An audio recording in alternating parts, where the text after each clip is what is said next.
Nothing beats a good walk in nature, especially here in Iceland. When the sun is out, but there's still that cool ocean breeze in the air as you walk along the coast. I wanted to get a gym session in, but I also wanted to be outside.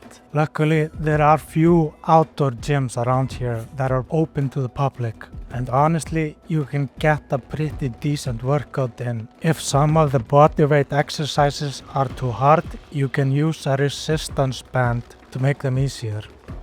For leg training, sometimes the landscape itself is the gym. Walk across the uneven mossy terrain for a while, pick up a heavy rock and squat with it, and then finish by throwing it as far as you can.